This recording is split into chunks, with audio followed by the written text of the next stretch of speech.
President Trump. That he's a fucking genius? They're very good at making enemies, and then when the enemies they've made treat them poorly, they are shocked.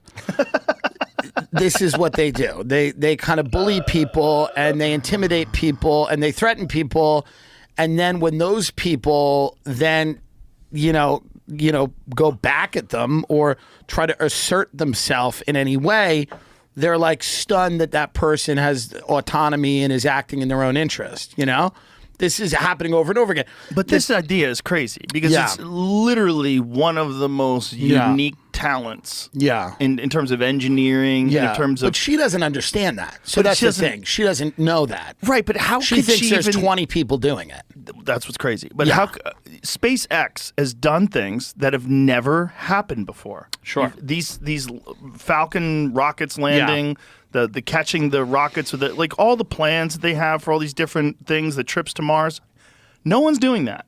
And this idea that you have a different political philosophy or ideology, or you support a different candidate, and the solution is get rid of the guy who's the most genius inventor, perhaps, of all time. The article I was just reading said it has to do with his supposed conversations with Putin.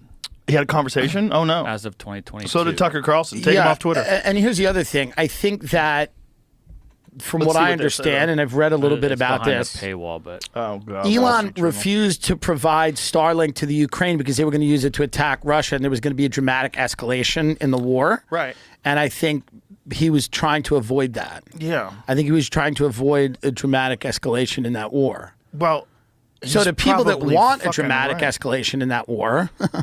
The people that think that's a good idea, he's an enemy. Yeah, fucking Christ. Imagine if you put it up to vote for people like, hey, do you guys think we should fund Ukraine to the tune of $190 billion? Yeah. And maybe have someone else come along and say, this is an alternative of what we could do with that money. Right. There's no vote on that. There's no vote on a lot of the things that we're told to live with.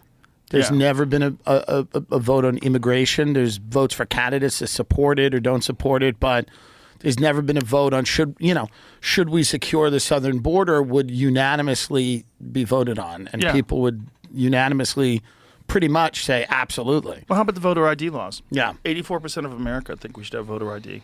Right. I showed my ID today. Jamie, what's the total so far? What's the latest results? We won't know for a few hours. So here's what I will say. We don't know anything? The polls don't close. Can we just be lied to? Early voting. Can you lie to us a little? Early voting in Pennsylvania is down. You could check this out. Early voting in Pennsylvania is down for Democrats. 2020, you had 1.6 million registered Democrats vote early. Now you had 821,000. Whereas Republicans, early voters, I think last 2020 was like 547,000, 521,000 this time, meaning that the Republican early vote in PA, which is the most important state, and Michigan and Georgia, is around the same as it has been. The Democratic early vote is somewhat depressed. It is not as strong as it's been. Now, I don't know if that's a pattern. I don't know if that's that just listen. How many people have kind of quiet quit the Democratic Party? There's tons of people. There's a lot of hidden votes. So there's people that are sick of Trump that are going to vote for her. There's people that are sick of the Democratic Party that are going to vote for him. And then there's probably people that are motivated by Roe v. Wade. Women potentially might vote some. I think that's the Republicans' biggest fuck up. It's a huge fuck up. I think suburban women are certainly a big demographic that swings elections. And how about urban women? Urban How about women, all women? Women don't want men telling them what the fuck to do with their bodies. That's right. Especially when men can't get pregnant. It's too fucking convenient. Well, wait a minute, psychopath.